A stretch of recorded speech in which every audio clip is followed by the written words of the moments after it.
คนลาวถูกคนจะเข้าถึงบริการด้านสาธารณสุขในปี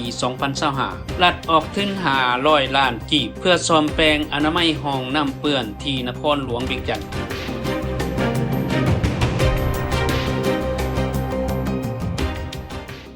สบายดีท่านผู้ชมนับแต่ปี 2015 ถึงปี 2019 รัฐบาลลาวได้กู้ยืมเงินจากธนาคารพัฒนาอาเซียนหรือ ADB รวมทั้งหมด$23 ล้านสหรัฐเพื่อใช้เข้าในโครงการแผนการคุ้มครองบริหารสาธารณสุขในนี้$17 ล้านสหรัฐแม่นใช้อุดหนุนความดุลเนียงงบประมาณของรัฐอีก$6 ล้านสหรัฐแม่นช่วยเหลือด้านวิชาการและทั้งธนาคารยังให้ทุนช่วยเหลือล่าอีก$2 ล้าน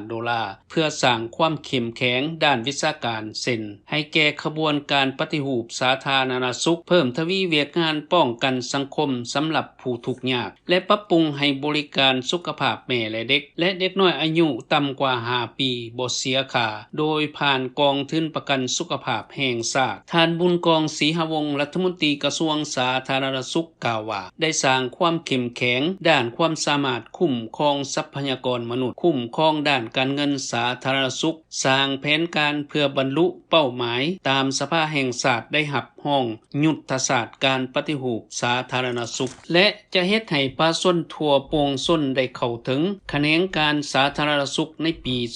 2025สุมใส่ยกระดับเวียกงานคุ้มครองบริหารสาธารณสุขให้ถูกต้องตามระเบียบกฎหมายมีความโปร่งใสและสามารถตรวจสอบได้ในระดับต่างๆ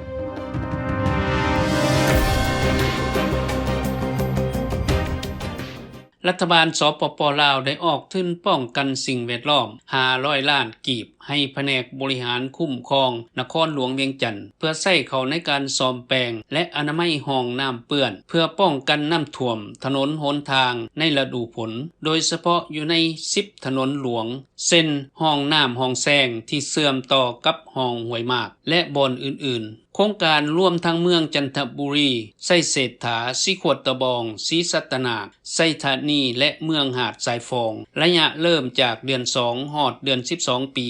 2020พิธีเซ็นสัญญาในแผนกคุ้มครองบริหารนครหลวงเวียงจันทน์โดยมีทานศรีพันดรศรีหาวงศ์ประธานกองทุนป้องกันสิ่งแวดล้อมของกระทรวงทรัพยากรธรรมชาติและทานบุญจันทร์แก้วสิทธมาหัวหน้าคุ้มครองบริหารนครหลวงเวียงจันทน์เข้าร่วม